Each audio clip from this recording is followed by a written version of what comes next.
The guest speaker that you have, he's nationally renowned. He's written books on this. He is a graduate of USC.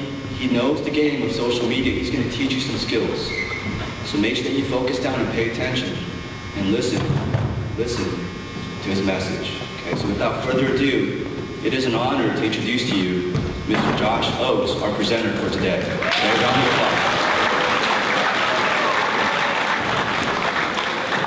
applause. Good morning. How are you doing, freshmen? Good. So listen, I'm not going to talk to you for 45 minutes. I'm going to keep it down to about 38 minutes because we're limited on time. We need to get you out of here. So here's my promise to you. I will not use buzzwords. I will not tell you that social media is bad. We will turn the lights off so that we can see the screen. But I'm going to give you tactical tips that may change the next 3 years of your life so that when you are applying to college, you'll know a bunch of tactics, exactly how they'll search for you. Today, I'm not talking about as much about safety. What I will do is show you the future, hopefully. I want all of you to have the opportunity to shine online so that if USC, Harvard, UCLA, or Stanford call, you get a first-round interview. That's how we're going to use social media today. We're going to get excited about it. It is good, and I want to show you a bunch of tactics. Now, first of all, I ran for politics 5 years ago, not far from here in Hermosa Beach. I was the youngest person on the ballot with zero money. I was half the age of my competitors, one of them being the mayor. And here's myself voting for myself on the day of the election. My friends, I was nervous. And we're all going to be nervous. You're a freshman in college, or in high school, there's a lot of times when things are going to get a little antsy, and they were for me. But here's what I learned. I learned really quickly that the asset that I had most of all was a clean name. I had a clean online reputation. So when people would meet me on their doorstep, and I knocked on more doors than anyone else, when people would meet me on their doorstep, they would get to know my name, and they would go Google me. And my online reputation was stellar because I was the youngest person on the ballot. I knew how to use technology differently than all these other people that were twice my age. So I made a good online reputation, and you can do the same thing. I'm going to give you some of my tactics. I ended up writing a book called Light, Bright, and Polite.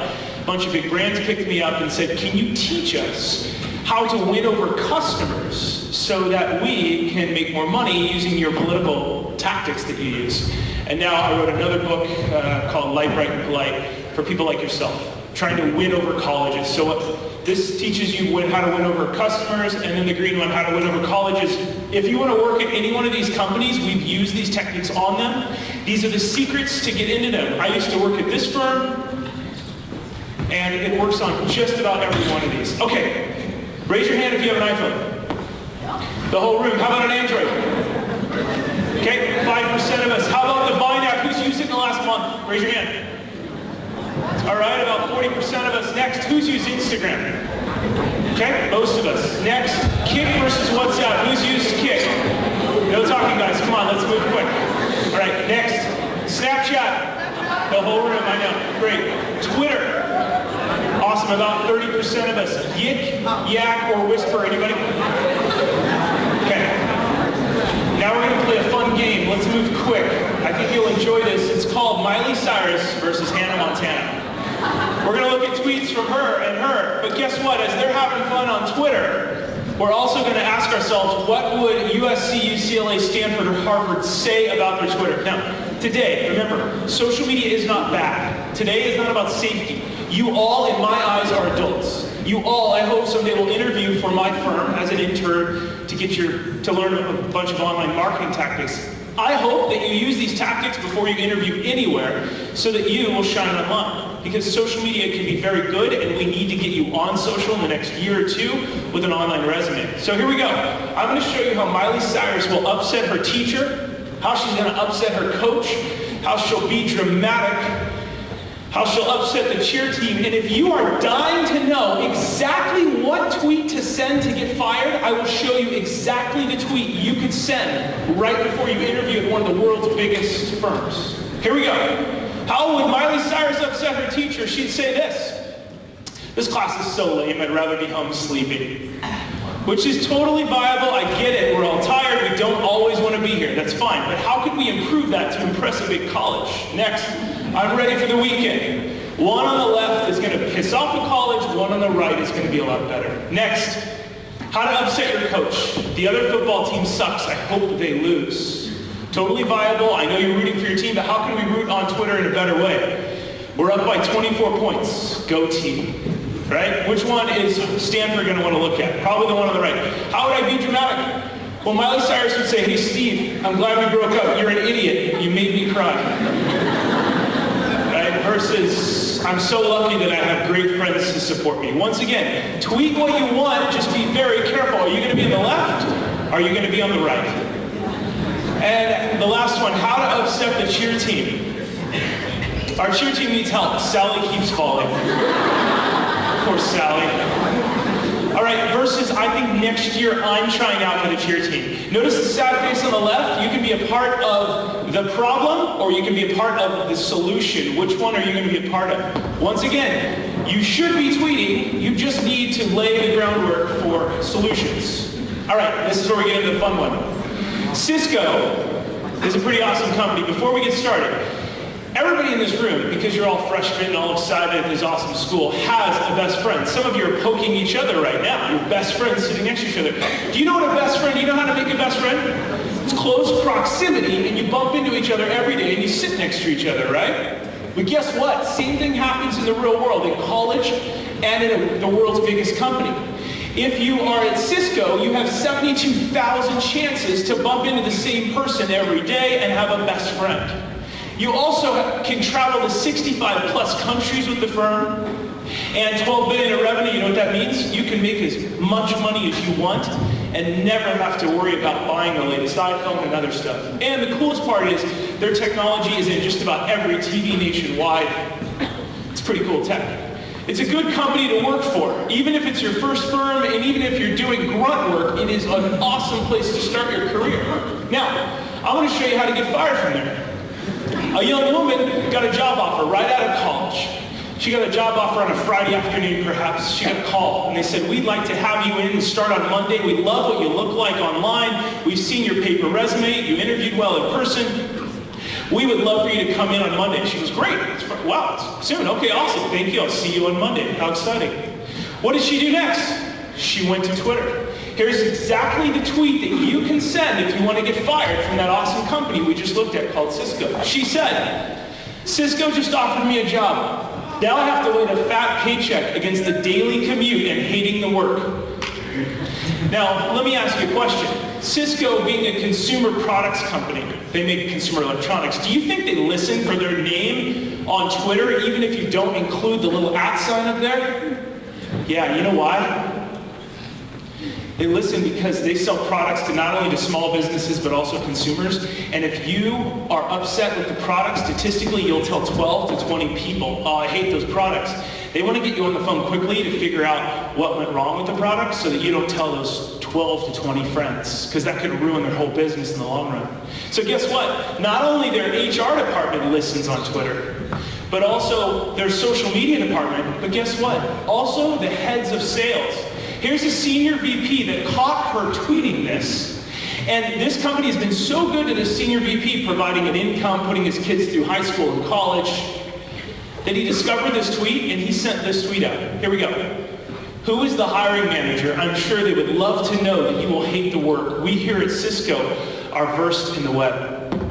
That young woman got a quick call and they said, hey, thank you so much for your application. We'll keep your resume on file. We no longer want you to come in on Monday. So before she ever got the opportunity to go into the cubicle that she thought that she'd hate and meet all these other awesome people on the ground floor so they could have gone out, had a great social life, and maybe done work the first year isn't that much fun, but she would have met great people, she'll never get that opportunity. Now, Josh, you're such a bozo, Josh. She'll go work in another firm. I bet she had an amazing online resume. I bet she was awesome and stellar in her interviews. Well, here's the problem, my friends.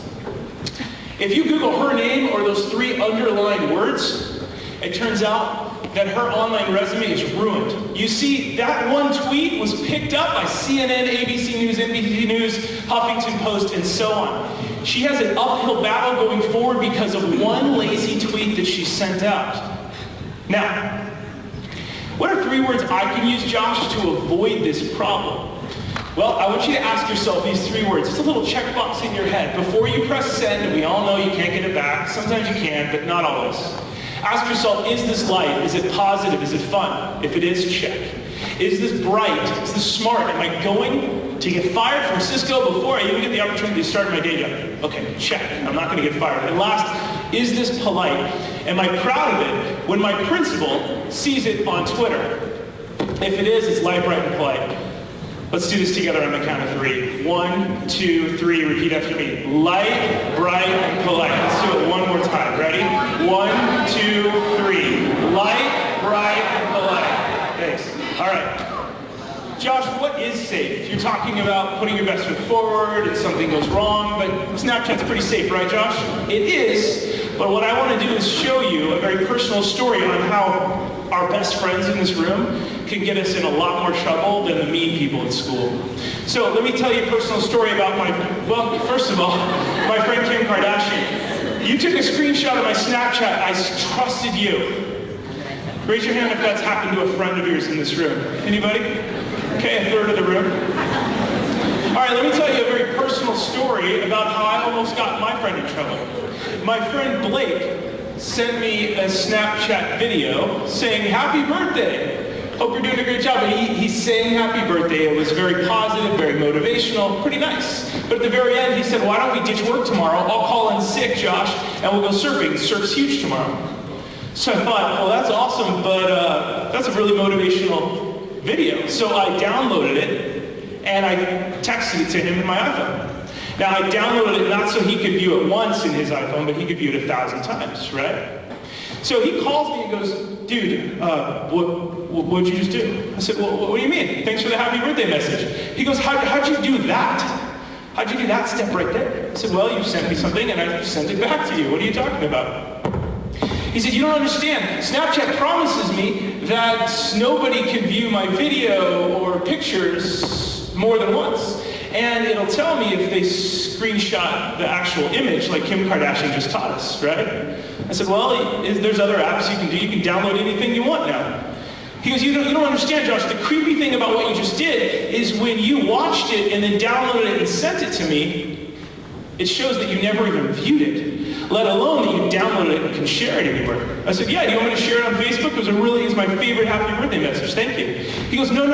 You don't understand. Even though there's a happy birthday message, Josh, I told you in the video that I would ditch work for you, call in sick, and go surfing with you. My boss sees that, I get fired. So I accidentally could have posted something, even though it's really nice. I don't know the real story behind the story, right? We all do the same thing. We all share really cool Snapchats that are harmless, that are fun. This isn't about safety. This is about getting us in trouble. So you need to be careful. Everything you do in Snapchat can accidentally be shared. We all know that. Okay, next.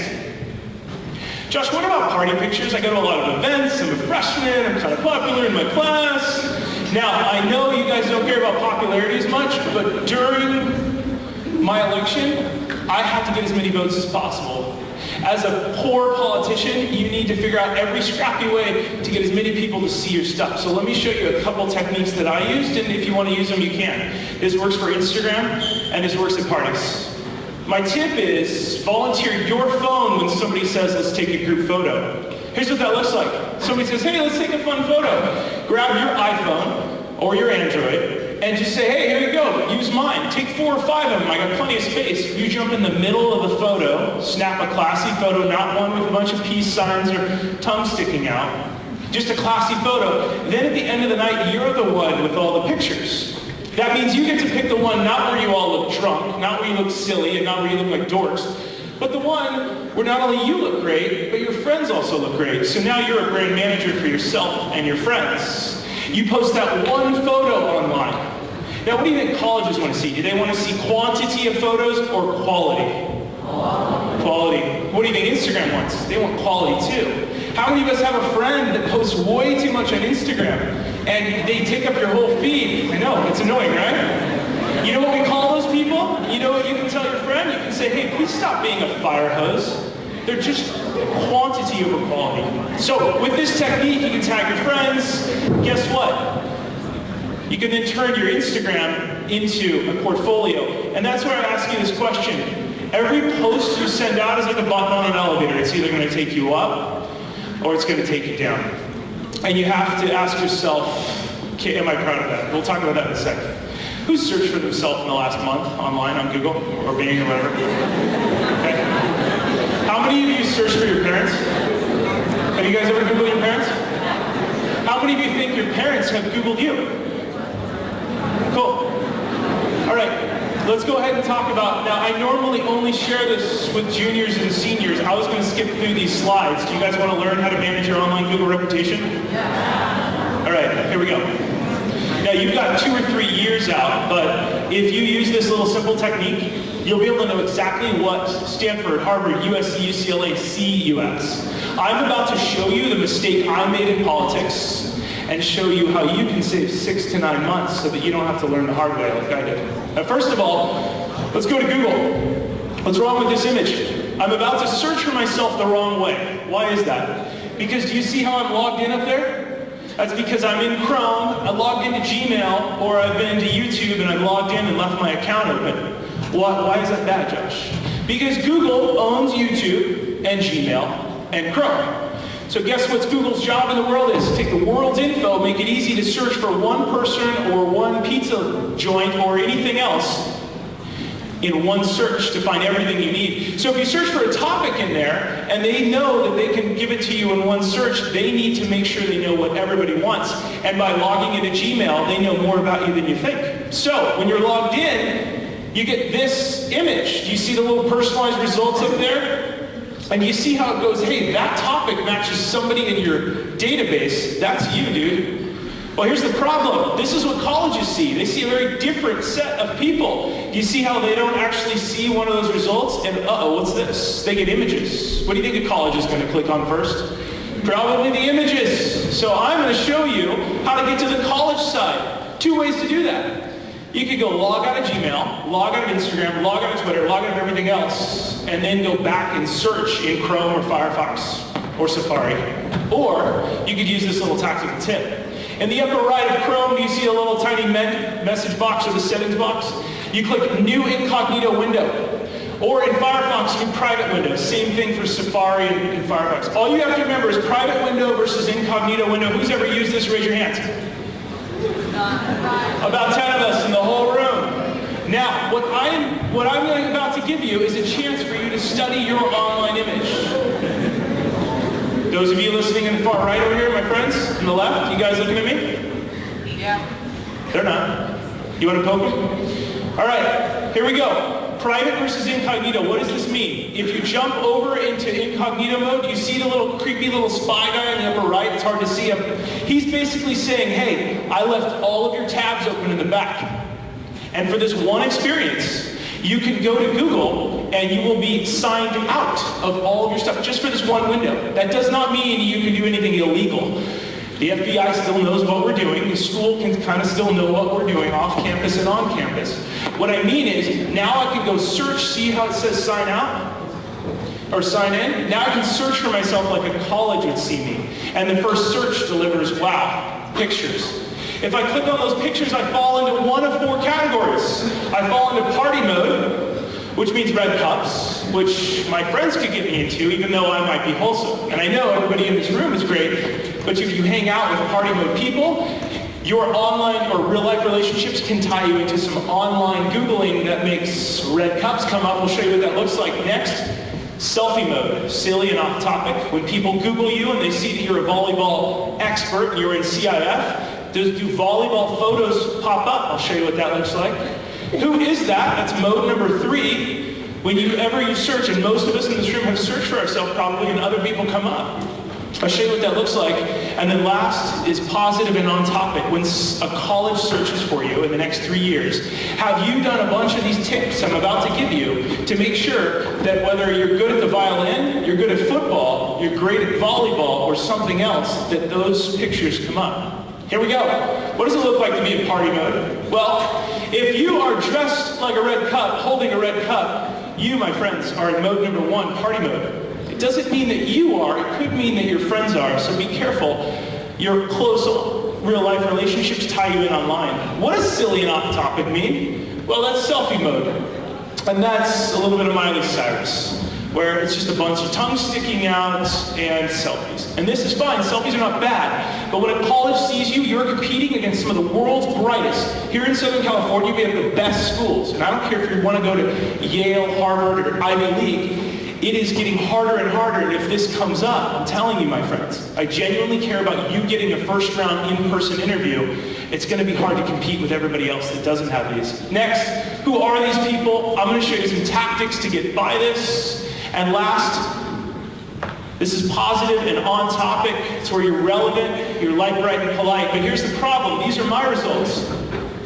So we've got some good stuff here. But why is there a baby dressed as Harry Potter coming up under my results?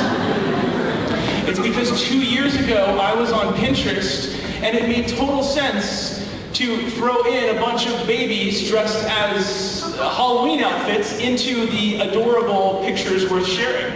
There's babies and there's puppies in there. I'm an uncle, so it makes sense. It makes sense in that folder or that board. But does it make sense for that to come up in my Google results? No, I had no idea that that would change my online results. So since then, I've unpinned this. But what if that was maybe one of your friends pinned it and tagged you in it and said, 5 steps to making the ultimate beer bomb. Do you think a college is going to look at you if you have a beer bomb picture or something else in there and somebody else doesn't? They're going to move on quick. They'll judge you. This is an unfortunate good example of baby Harry Potter, who now doesn't show up in my online images, but you get the idea. What if my friends act like Miley Cyrus, Josh? Does that affect me, or how can I clean them up? Because when people Google me, they're going to come up in my online image. Here's a little social media gardening tip.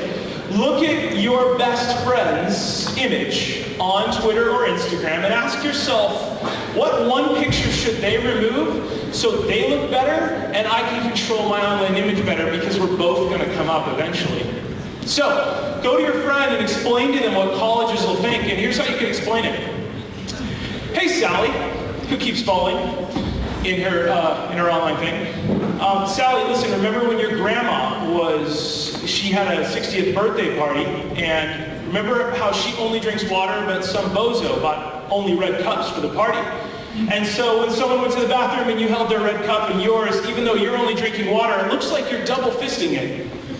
And Sally will say, oh no, but that was a great party. My family flew in from New York. It was awesome. And you can tell Sally, hey, Harvard, USC, UCLA, they don't care about the New York and your uncle flying into town. They don't get that. You see, the image tells a very, very different story. For Justin Bieber, if he was one of my best friends, I would tell him, hey, right after your performances, dude, it looks like you're drinking alcohol and you look really tired, man. How about we take less of those and more group photos? We're going to get into group photos in a sec. Do you feel comfortable printing out your private or public Instagram or Twitter page for a college application saying, hey, USC, UCLA, you've seen my paper application, you know what I brag about, let me show you who I am on the weekends. I babysit, or I'm an uncle, and there's my nephew, here's me traveling. Do you feel comfortable doing that? As a freshman, if you don't, that's fine. We've got a little bit of time to clean that up. Once again, it's not about not posting, it's about posting good stuff that clearly explains, without an explanation, who you are and what you want to do. It's because Google is the world's best DVR. It records everything you do online and replays the post. No one has to remember to record it. You just have to ask yourself, is that recording something you're proud of? How do I get discovered, Josh? Give me one tactical tip on how to clean things up if I do want to do that. Here we go. Set up all of your accounts under the same name and username as your resume or future online application or college application. Here's what that looks like. My name is Joshua Ochs, but everybody calls me Josh Ochs. So what username should I use? On Twitter, Instagram, and LinkedIn, I'm Josh Ochs. And I also end up using all the same photos. That way, if there's another Josh Ochs that pops up, they go, no, colleges are on my side and become my ally. They go, no, that can't be Josh, because he uses the same darn photo for everyone. And guess what? A lot of us in this room have a fake ID we're running around with, and it's hilarious. You will get discovered, and my firm does this every day. You will get discovered with fake usernames. It looks better to get discovered with your real name. It is very easy to do a reverse lookup using IP addresses and all this stuff. There's a lot of technology out there. Today's not about scaring. Today's about kicking butt. Let's go show colleges what we're made of. Let's figure out what our online resume should be. Let's figure out what we want to do in high school, and let's make sure that we shine online with that. Josh, how do I do that? Give me some real examples before you wrap up here. Okay, I have 6 images I'm about to show you, exact examples that you could use. Here we go. First, if you have ever wanted to work at the world's largest digital agency on car projects, whether it's Nissan or any other really cool car company, and you want to run social plus digital, be like my friend Camille here on the far left, as she Instagrams this picture. Thanks to my friends for inviting me to join them in these great seats. Go Dodgers. If you have ever wanted to be on KTLA Channel 5 News, be like my friend Rich here, who's syndicated to 40 different stations, millions of people. Rich says, thank you to Shelter Hope Pet Shop for letting us share some of our tech tips with you. Keep up the great work helping these dogs find loving homes. Now, theme, thank you to this person or thank you to this organization. You see that theme? Next. If you've ever wanted to work at Walt Disney Studios, or I'm sorry, Walt Disney Land, be like my friend Lisa right here. Special thanks to my team at Disneyland Parks for all that they do to make dreams come true, the most magical place on earth. She runs social media for Disneyland. So if you tweet with a certain hashtag on Disneyland and she retweets it, that's her behind the scenes, sending out quality photos. Last, if you've ever wanted to be a part of the Miss America pageant, be like Miss Utah here, as she says, thank you to my friends who supported me over the last year in the Miss America pageant. With their help, I can represent Utah and teach kids nationwide how to set their goals. Now, thank you to this organization for this opportunity. Why are we doing this? It's a humble way to show accomplishments. Any college or employer that sees this type of stuff, they go, wow, we got to have this person in for a first-round interview. Now, let's look at a real senior that I caught doing good things online. Her name is Elise. Here's Elise. I'm so proud of my BBHS Tigers, she says on Twitter. Shout out to Chance for being my favorite player and best friend. Now, if Chance goes pro, which there's a chance of, Chance is going to be proud of this image. There are no peace signs. There's no tongue sticking out. It's not silly. It's a classy photo. One day, the power went out. And Elise tweeted this. Instead of complaining, she tweets, I'm so thankful to have such a great family. I had a great day even with the power outage. Hashtag 'tis the season. You know what colleges are going to say? They're going to go, you know what? Here at UCLA, in the dorm rooms, and for freshmen, the power goes out once a month. If that's how this young woman complains, when the power goes out, we need a complainer like her in here stat. We need to interview her, get her in here now. And, by the way, people seem to genuinely like her. She has 14 favorites. Next. Woo, that's a lot. Okay, here's what she says. This is the last image of her. I had shown my college visit to KU today. I'm so ready for next year. Can you imagine what would happen, even though she's already in that college and she's going for her final tour, just to make sure she loves it before she moves in? Can you imagine what the letter would look like or the phone call would sound like if she did something inappropriate to that mascot and she posted it on Twitter? It would be unfortunate, but they'd probably call her and say, listen, that half or full ride scholarship that we gave you or that application that you put in, we're going to keep it on file, but we no longer want you to come here. But no, she's classy. Look, standing there doing a great job. Now, this next and last image that I'm about to share with you actually was sent on Twitter. A young man named Jonathan was a senior. He just finished his college applications. And he knew the colleges were going to look at him so very much that he wrote a handwritten note in a tweet. And this is exactly what it said. Dear colleges, please accept me. I'm a good person. Sincerely, Jonathan. And all the message says was, finished my college apps. He knew that they were going to Google him and look up every social media profile. This kid got picked up by a bunch of positive press, and now he is a good online example. I've also shared with this image about him with tens of thousands of people. You can be good on social media, and it can go very, very, very far, or you can be very bad. Here's my formula. First of all, you have to volunteer somewhere. Animal shelter, hospital, I don't care where it is. Or you can even be lazy and grab a friend and walk a neighbor's dog like I do. While you're doing that, what do, Josh? Take a classy group photo, as you saw all these people do. Say thank you to this organization or my friends for letting me do this activity. If you want to get cheesy like I do, with their help, here's the outcome. Does that make sense? There's your formula if you really want to impress colleges in the next couple of years. My name is Josh Ochs. You guys are awesome. Thanks for coming out.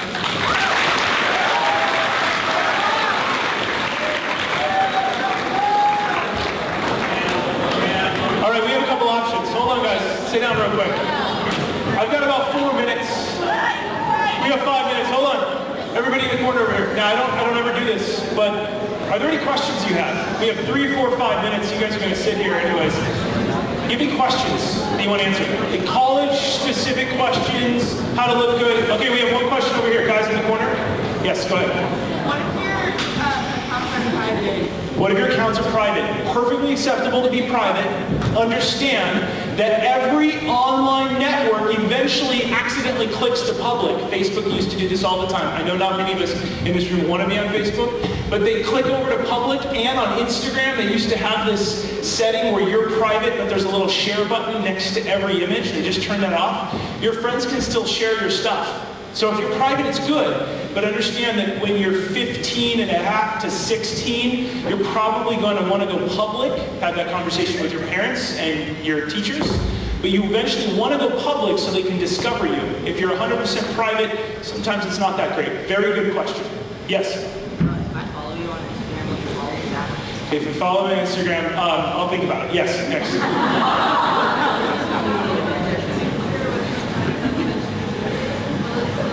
If Sally posts a picture of red cups, but then she goes and delete it, will it still be on there? The answer is yes and no. If you delete it, it's great, but you have to go back to Google and see if they stopped posting it. Google is a DVR, it records everything, it tries to save it on their servers a little bit. Sometimes it doesn't save it on their servers and they'll get rid of it. Sometimes it does. Up in the back, nice and loud. What if you don't have any social media? What if you don't have any social media accounts? Totally a good answer. You don't have to be on social media. It's totally fine. But you still need to search for yourself online. Know what your online images are. If you don't have a social media anything, or you're only on Snapchat, you need to understand that other people are occupying your Google results. One last question, and we're finishing up. Right here. All right, we're going to move on. That was a sports-related question. Yes? Yeah.